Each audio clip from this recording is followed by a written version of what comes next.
today, what I'd like to do is just revisit the cardboard really quickly. Then we're going to go through the quiz for module 6.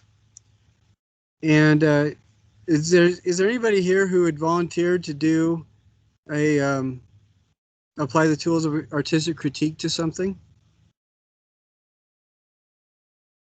Because if not, that's fine. I don't know if we're going to have a lot of time to do it. And we'll start taking care of those in earnest next week. I did want to mention too that if you look at your PowerPoint module, there's a section in there where you can either get credit for presenting it in class or get credit for presenting it on YouTube. And in that case, if you want to, I sent everybody a link to a tutorial to narrate over your PowerPoint and record it. And if you want to send that file to me, I'll put it up on YouTube.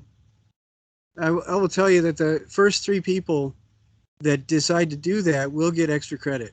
So we can have something on the class YouTube channel.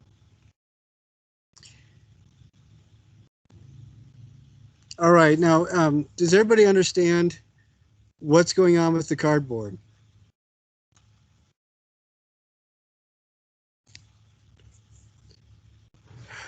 There were 3 different things that, there were 3 different options that you could do. Does anybody remember what those 3 options were? Like based off of like all the cardboard projects we have going on that we could work on right now? Or are you talking about like what different styles for the cardboard?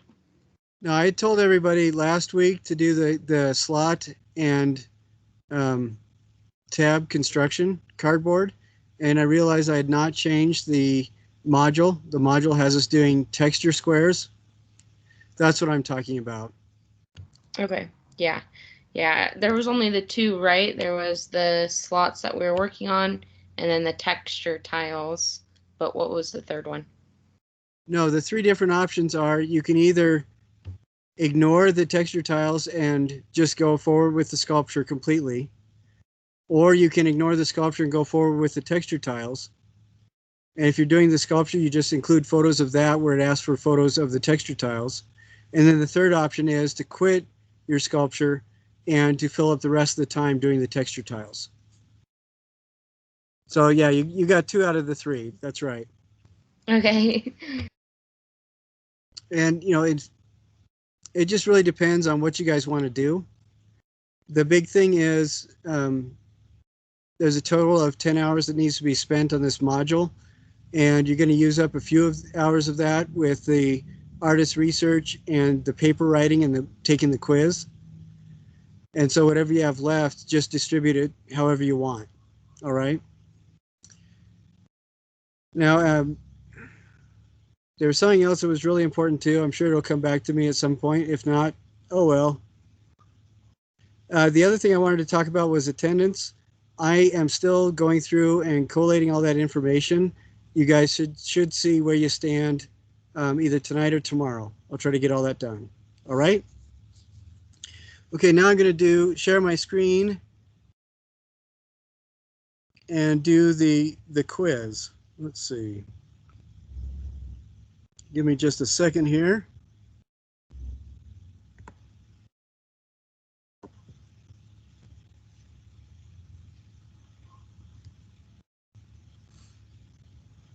Let's see.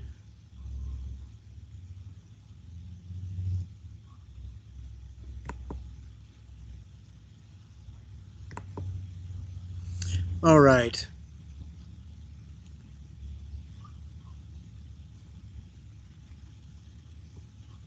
Doing the screen share. Okay, can everybody see the quiz? Yeah. Yeah. All right. What I want to do, there's not an awful lot of questions on this one. I'd like to go through. I'm going to ask for people to call out answers. Please participate. That helps me to know that you're not only on the channel, but you're actually in the room as well. And the first code word for today's transmission is guava. All right, now on this, all of you guys are professional artists. All of you guys have done either digital or real world painting or both. And so all these things, hopefully you'll be familiar with them. And these are things that we can apply to the surface of our sculptures as well. Who knows what simultaneous contrast is?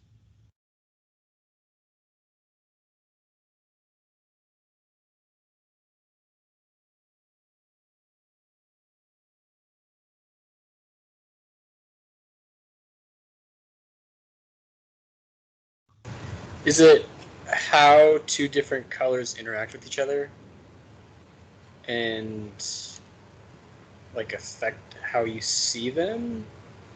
Yeah, I think so. I mean, that's a good way to start talking about it. Most of the time when you do a painting, you have in your mind like a significant color scheme. And then you're going to also accentuate that with complementary bits here and there. Simultaneous contrast is where you have two fields of color that are almost of equal importance or of equal importance. And sometimes in like textile designs, this could give you kind of a vibratory effect where it feels like your eye is focusing from one color to the next and back and forth. Another good example of this is also a chessboard, where you have two strong colors that are the squares, and both of them are equally important. And what this can do is, with the simultaneous contrast, if you focus on one area of color long enough, when you close your eyes, you'll be able to see an after image that's pretty strong of the other color field. So this is where both color focuses are equally important, essentially. So yeah. How about value? That's the lightness and darkness of color. Excellent, very good. Hue.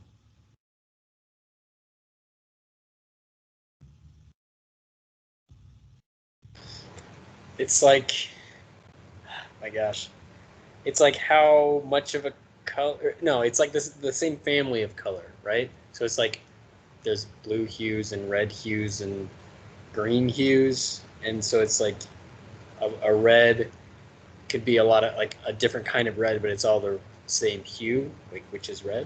I don't know if I explained that very well. Yeah, I think that's pretty good. Hue is like essentially the color name, or the color that we give a name to. So yeah, it would be like reds, greens, things like that. And then saturation. What's saturation? Saturation is the intensity of the color. Right. So we get these three right together. The value is the brightness or darkness. The hue is the color itself. And then the saturation is how strong that is. So you can get a really strong green and then mix a lot of white into it and bring the value down right away. So, but yeah, those three all kind of support each other. Now, what are cool colors? Blues and greens. Yeah. Do you have any idea why we call them cool? And it doesn't have anything to do with disco music and hairy chests. Because fire is red and water is blue, and water is cold and fire's hot. Yeah, it's essentially you're right. You know, and that's historically that's been the way it always is. Things come towards us and are warm when they're reds or yellows or oranges.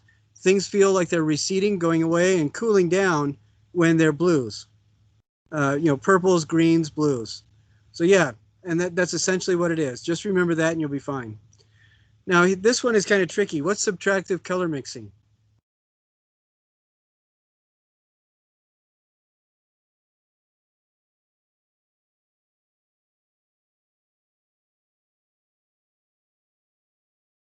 Let's go at this a little backwards.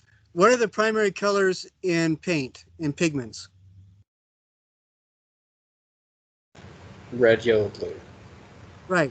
What are the primary colors in the light spectra?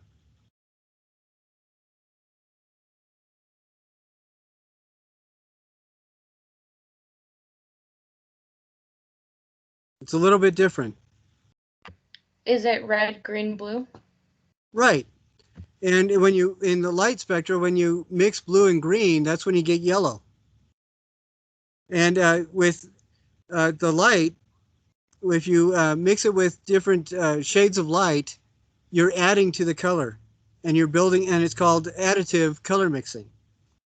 But when you work with pigment, each time you do pigment, it blocks out all the other colors and only reflects the one color that's representative in the pigment. And so when you're mixing colors together, you come up with new ones, but you're blocking out all the others. And that's why, and it's called subtractive color mixing. So there are actually two different sets of ways to mix colors, as well as samples of primary colors too. So subtractive color mixing is basically using pigment to generate a color, as opposed to using light to generate a color. Is that confusing enough for everybody?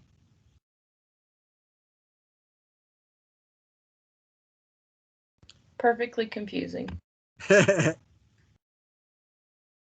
Okay, who can tell me who Roy G. Biv is, where he lives, and how old he is? Doesn't he live at the end of the rainbow? You're absolutely right. What does Roy G. Biv stand for? A red, orange, yellow, green, blue, indigo, violet. Yes, absolutely. The 7 colors that make up the rainbow. You're right. Anybody have an idea how old he is?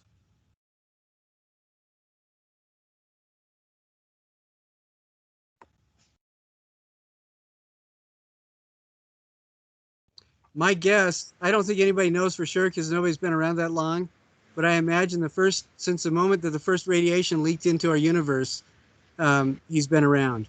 So I'd say 16.5 billion years. If ancient cultures couldn't see blue, then how old is he really? Oh, that's true. So he was just Roy Give. Yeah. Because I would say the indigo was the wine dark that the Greeks were talking about. Right. All right, question 3. What is a ready-made, and who is credited with pioneering the use of it?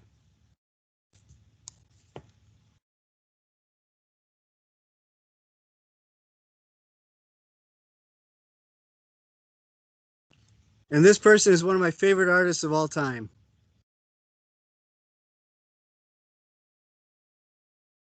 Does anybody know? Isn't a ready-made like art made from already manufactured items?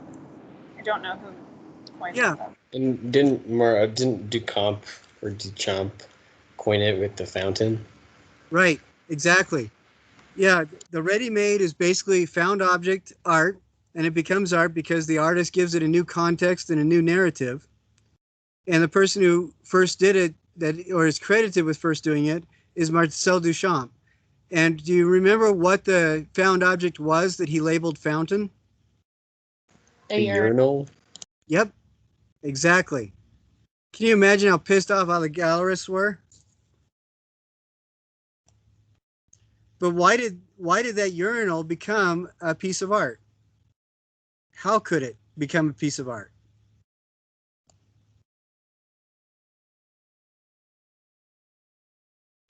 Because it's set in a stage where you think about it differently and you start internalizing, like, oh, look how beautiful the curves are and everything like that. So just like the placement and the fact that it is being called art, you automatically look at it in a new way. Yes, I think that is probably the most succinct way that you could answer that. That is excellent. Very good. You're absolutely right. All right, we will go on to the next question. Okay, there are 2 main reasons people choose to use found materials to make art. Before we get to this, the second code word is bowler, like someone who plays cricket. And I want to go down and take a roll. Is Alyssa here?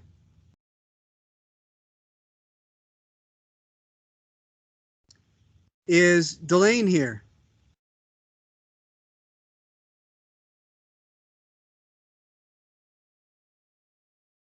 Is James here?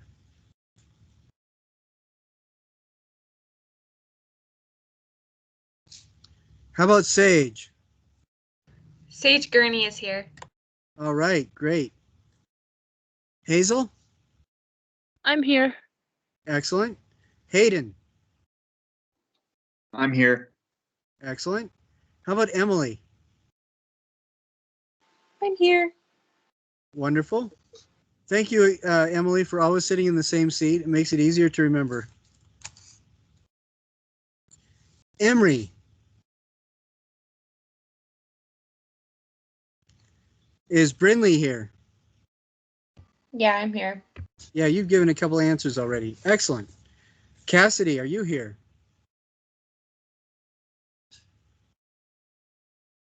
How about Kayana?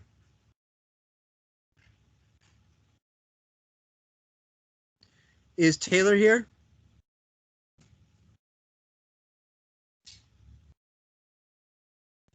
How about Sage Sagers?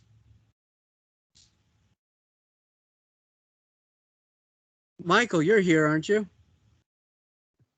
Yeah, I'm here. Excellent. Karen, I'm here. wonderful. How about Keely? I'm here. Excellent. Evan, I hope you're here because you said several things. I'm still here. Excellent. And Hillary, you're here too, aren't you? Yep, I'm here.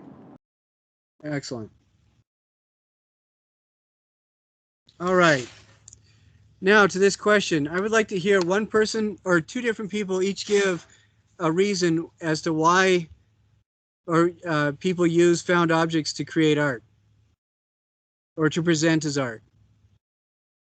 I think because sometimes it's cheaper That because is- you don't have to like buy it. You can just go and find it.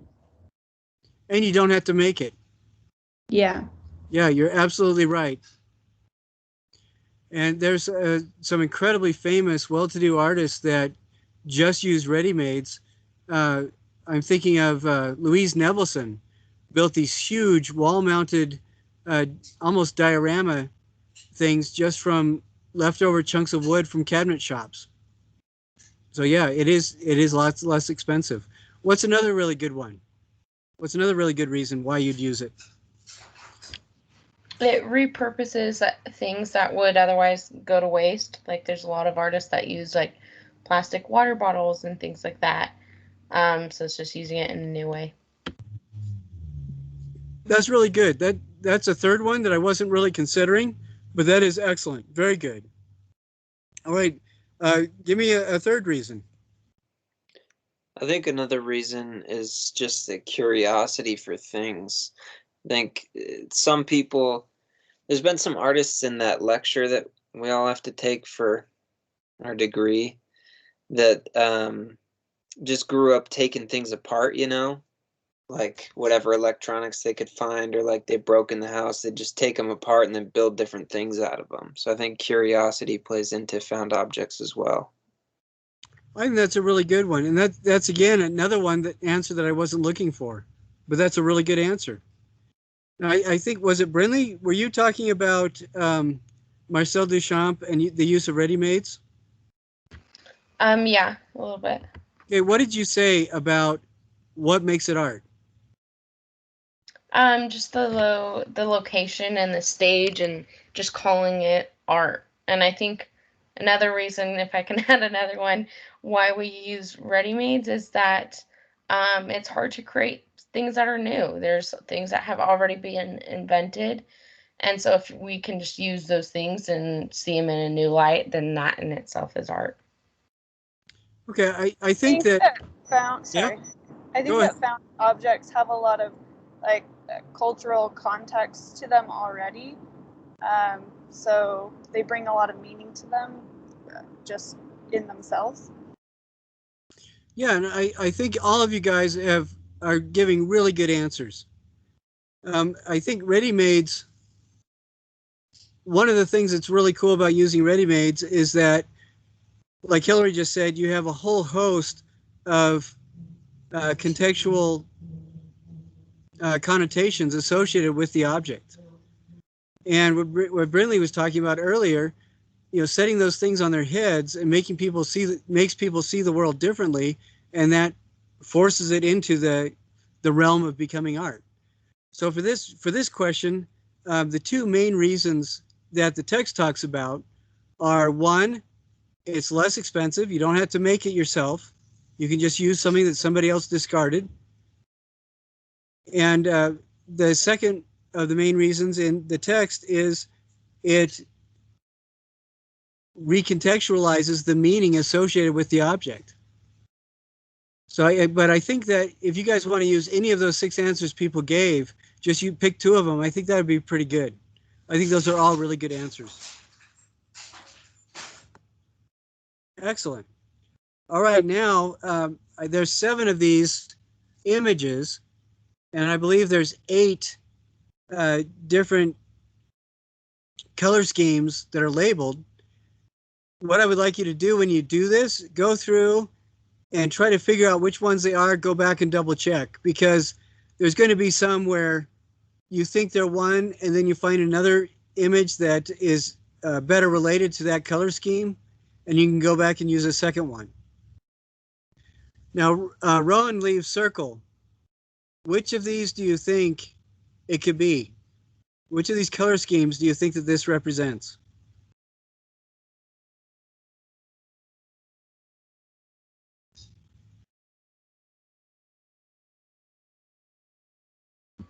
Analogous? Yeah, I think so. Is there another one that would also fit?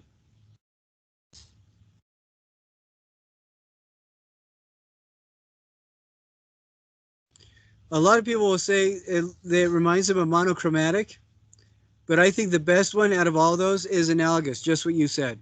So excellent. Going to the next picture. Which is the best one for this?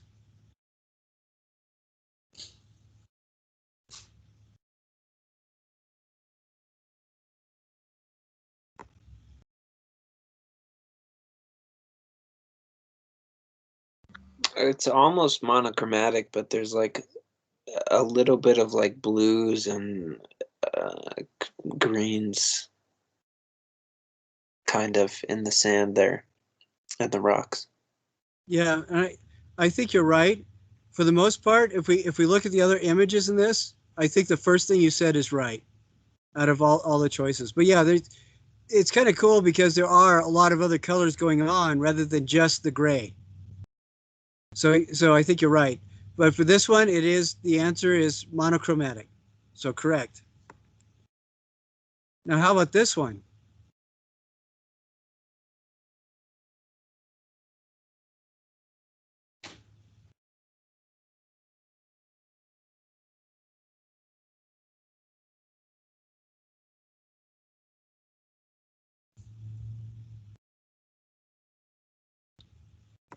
So looking up there, we've already used monochromatic and analogous, so we have these remaining 6 to pick from. Complementary. Yeah, I would think so. You have the really strong oranges and reds in the goldfish, and then you have this turquoise blue background. So yeah, excellent. Very good. All right, now how about this one? What color is that mound just to the right of center?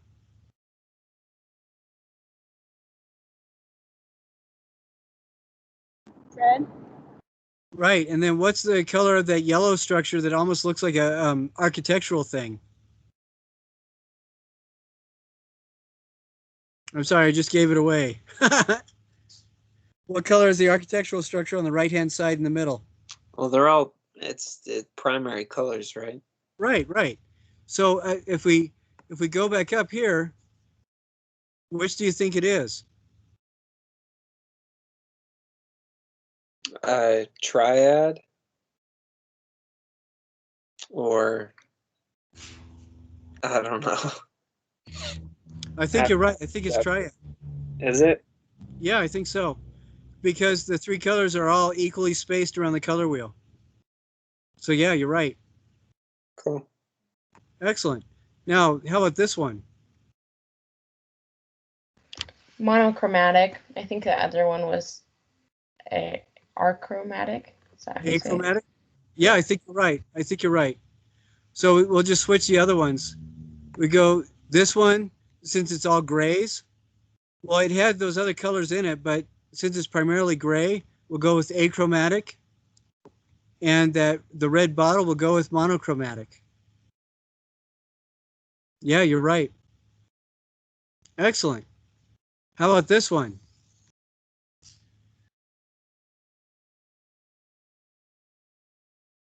See any sort of a color scheme at all? No, I think it's Discord, honestly. Yeah, I think you're right on that. We go back up here. Yeah, none of the traditional color schemes. I think you're right.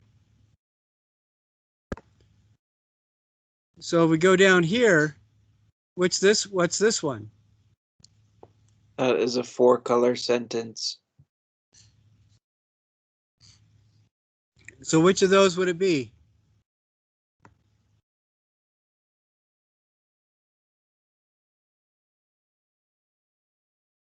Would that be a tetrad then?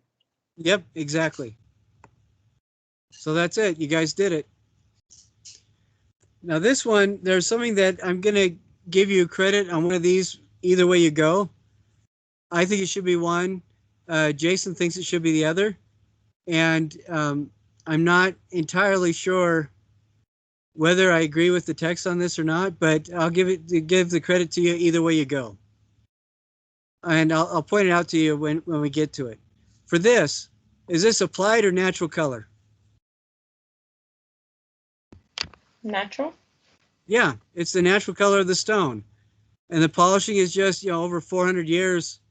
That's just what happens to it. How about this? Is this applied or natural? Applied. Yeah, it's pretty obviously applied, isn't it?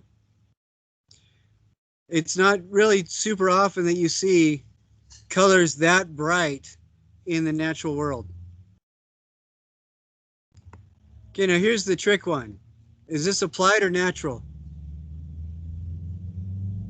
Natural. Yeah, I think it's natural. Even though it's rearranged, she didn't change anything about those colors. Yeah, and the way I think you're right. I also look at this and I think to myself that he was using the leaves kind of like you would a pigment, mixing the colors by mixing the leaves. And so I think if you wanted to say that it's applied, you could also argue that way too. So I think either way. But yeah, you're right. It's natural. How about this one? Applied or natural?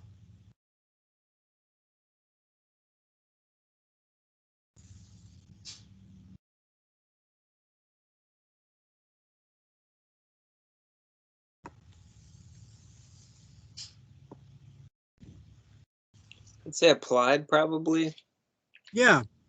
The torso is made out of essentially tar, but then it looks like paint was applied to the head. So yeah, absolutely.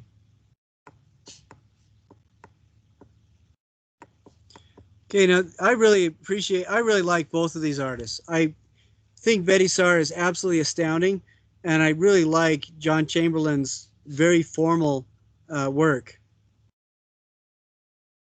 Now, the thing that's common between these is both of these artists used objects that they found. Like Betty Saar went around to a lot of rummage sales and antique stores, and John Chamberlain had a couple different. We would go to a car wrecker, and he also went to dump sites and found just basically metallic garbage that other people had already thrown away.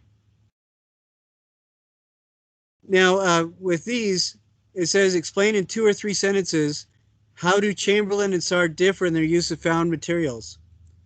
I would like you to write 1 sentence that addresses Betty Saar's work, how she used the found materials. 1 sentence that addresses how John Chamberlain used found materials. And then just a really short sentence that compares the two. Now, if we look at the liberation of Aunt Jemima, what are some of the found objects that you see in that?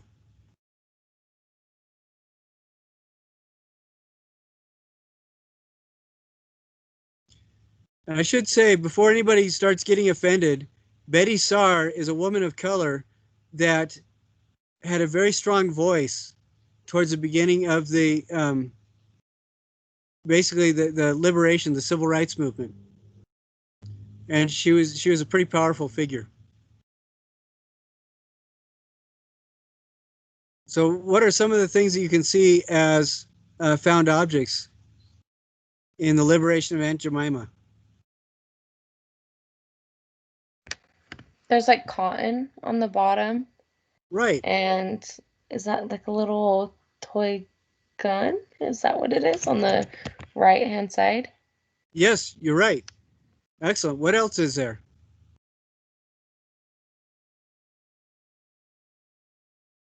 There's molasses labels that are used as wallpaper in the background. Molasses and syrup labels. And what is the central figure holding in the other hand? Rifle in one hand, what's in the other hand? It's a broom, but I feel like this piece is so like cohesive that the pieces, like if I didn't know it was all found objects, I would not have guessed that they were found objects. Like it all looks like they were supposed to go together, you know? Yeah, and I think that's one of the hallmarks of her work. She makes these three-dimensional collages, but it just feels like they all belong together. Yeah, I think you're absolutely right. It is very cohesive. Now, if we look at John Chamberlain's, can anybody identify some of the materials that he found?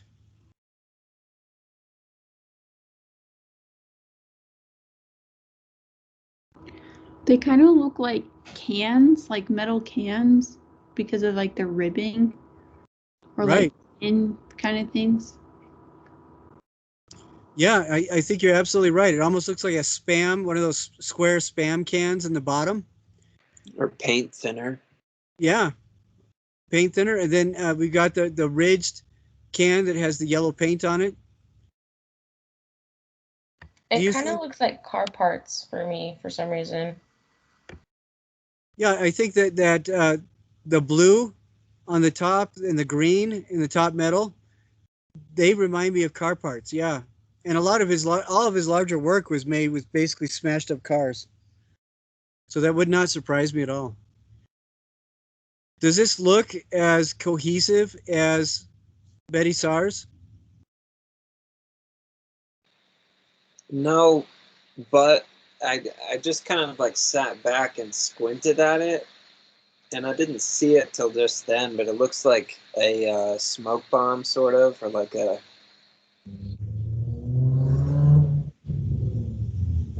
propelling device, like a little canister that's giving off some kind of colorful something or other. Yeah, I think it's really. Before it just looked like the cans. What's that? I said I thought that was interesting because before it just looked kind of like a bunch of cans. And it's fascinating because with his work too, the longer you look at it, the more purposeful it appears. I think the big difference between these two is look at Betty Saar's. I mean, everything she found goes together like it was meant to be there. And it feels very cohesive. It feels like we're looking at a narrative that she's constructed. And if we look at John Chamberlain, it looks like to me, he found cans and auto parts that had specific colors that he wanted, particular shapes that felt right, and then he put them together in a way that was pleasing. So for me, that feels really formalist, and it doesn't feel like it has a narrative at all. It just feels like the artist is just exploring how form comes together. So I think one of them feels very narrative. The other one feels very formal and non-objective. And I just think it's fascinating how two artists using essentially the same kind of thing are at completely opposite ends of the spectrum. What do you guys think?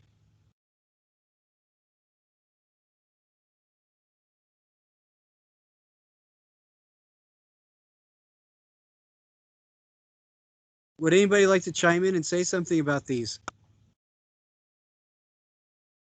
Yeah, I kind of have the same ideas, just that the first one is more of a narrative, and the second one is more abstract and kind of leaves it open to the viewer to interpret what it is. It's not saying this is what it is. It's more just focused, like you said, on the form and just exploring those curves and sharp edges and things like that. Yeah, I think so. So essentially, what we just talked about is what you have to write down for this question. But yeah, I agree completely. I think that's exactly right.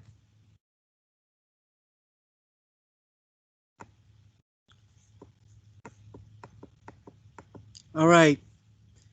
I really like this, what Fran Crow does.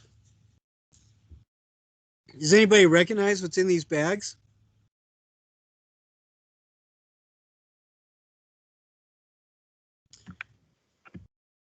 Sorry, can you repeat that? Does anybody recognize what's in these bags? I can't tell. Just looks like garbage. Exactly. That's exactly what it is. Have you guys ever been to one of those little dinky towns, like by a beach somewhere, where you go into a gas station and you can get these little plastic baggies on a card like this with local seashells? Have any of you ever done that? Or local bits of wood or local something or another? You know, you go to lots of these little towns by national parks, and they do the same thing. What Fran Crow does is she will spend days just beachcombing, not looking for shells, but she'll look for other people's garbage that just washes up. And she just puts them in these little touristy type pouches with cards on them. And she will deliver them to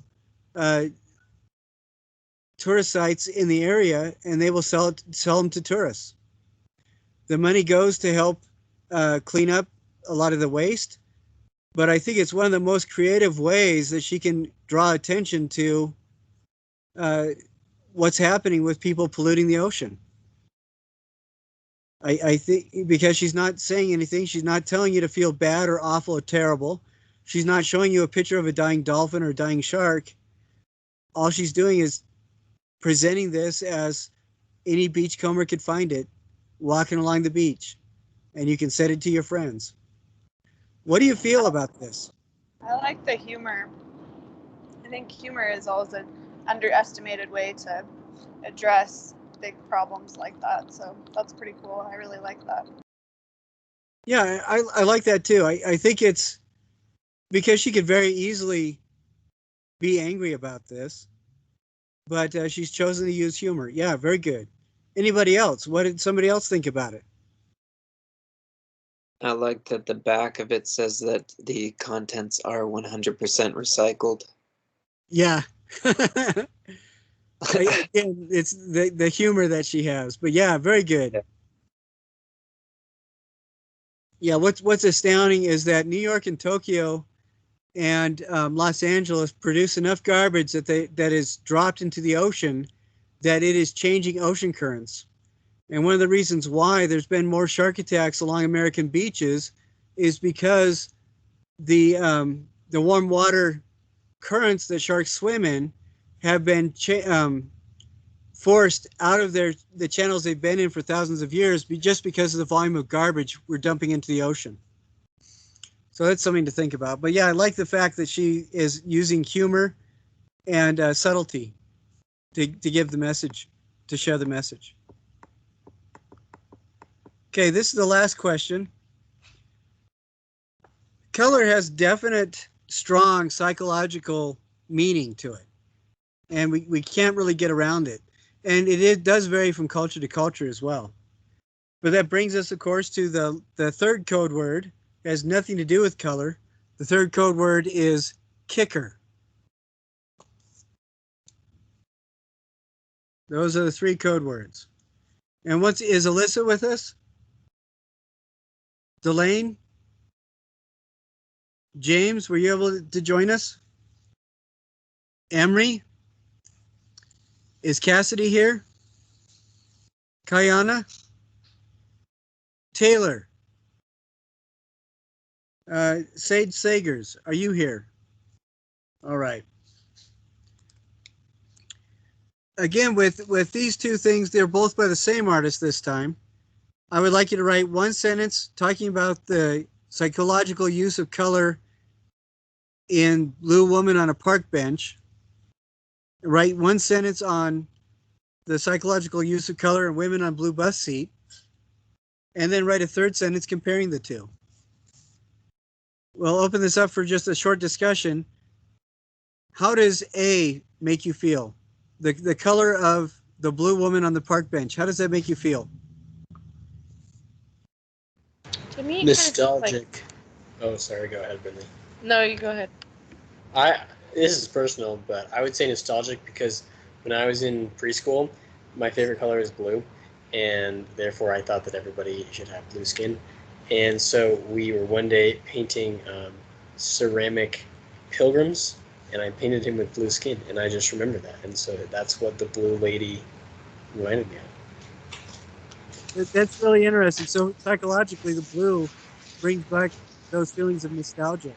I wonder if Marc Chagall agreed with you because he painted a lot of his people blue. What are some of the other associations with blue that we have?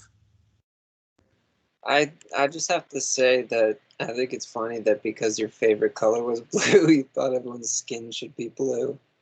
It was just natural for my 4-year-old brain, obviously. That's amazing. Well, yeah, it makes perfect sense. Yeah.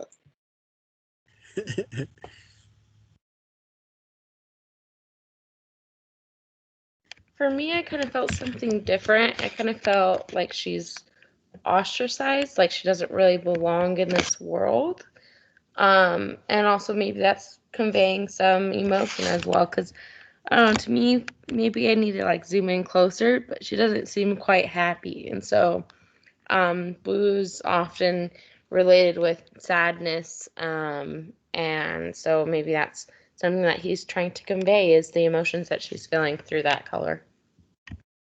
I think that those are both really good answers. There isn't a set answer for this. What we're just looking at is, what are the emotional associations you have or you see with the use of blue?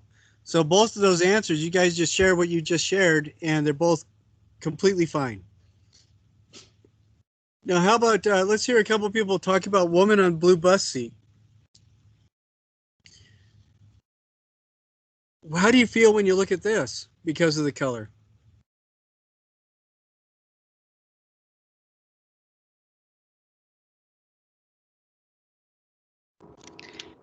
I feel like she kind of just blends into the background, and it just reminds me of being on a bus or other public space that we don't really fully know or interact with people except for just sitting across from them or sitting next to them. So we all kind of feel like this woman just kind of in the background and not really present, I guess. I like that. That's a really good observation. Does anybody have a different point of view? White makes me think of either hope or anticipation, and I'm sorry, Hillary, you're cutting out.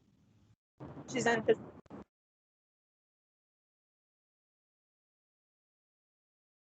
I'm sorry, Hillary, you cut out after you said hope or anticipation. You want to try again?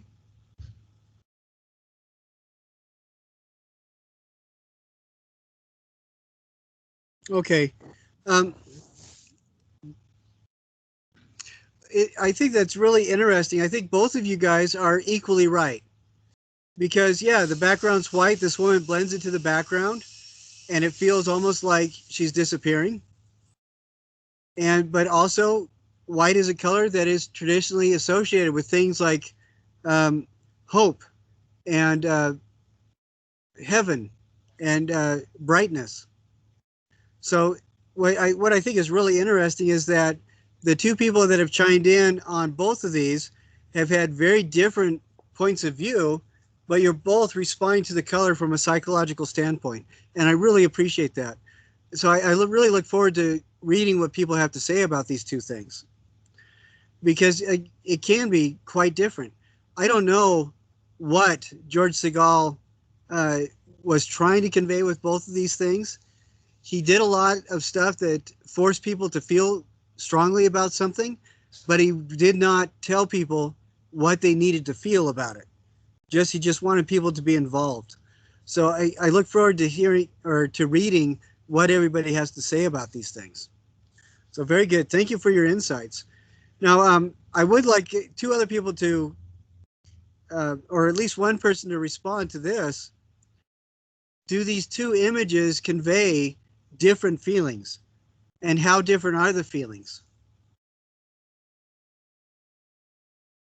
I feel that they convey very different feelings. I feel like the first one conveys a sense of sadness or heaviness as if she's just lost someone she cared about, while the second one almost seems like almost excited, like anticipating something good to happen, something bright and happy, like almost as if they're waiting for someone to come.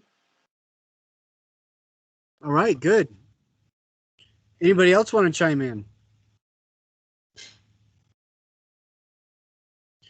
What is fascinating to me is that these are essentially the same composition. You have a solitary figure on one end of an implement of furniture. But because of the use of color, a lot of people have felt very different things about each of the different, or the two different images. I think that's fascinating. Yeah, the answer for this question, you'll get full credit. All you got to do is just articulate, using your big words, just articulate how you feel and respond to this and how color plays a role in it. So excellent. You guys are doing a great job. I'm going to turn off screen sharing.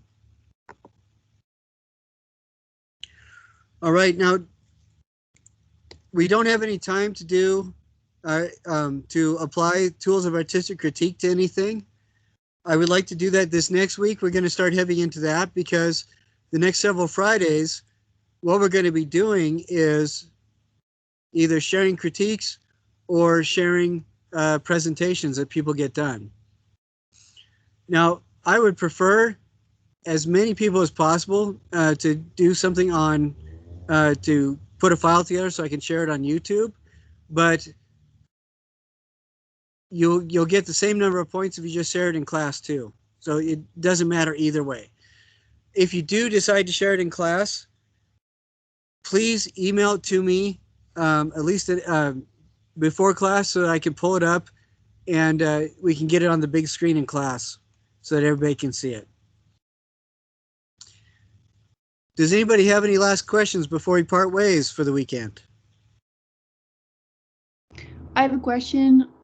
Could I do the tools of the artistic critique in class? Yes, Like, absolutely. Okay, cool. Yeah. When would you want to do that this next week? Yeah, I can do that. I'll bring one of my own art pieces to critique for Thursday. All right, that sounds good. All right, guys, if there's no more questions, think about them and we'll talk about it next week. But in the meantime, I'm going to post this online and I hope you guys have a wonderful weekend. Thank you. Thank you. We'll see y'all later.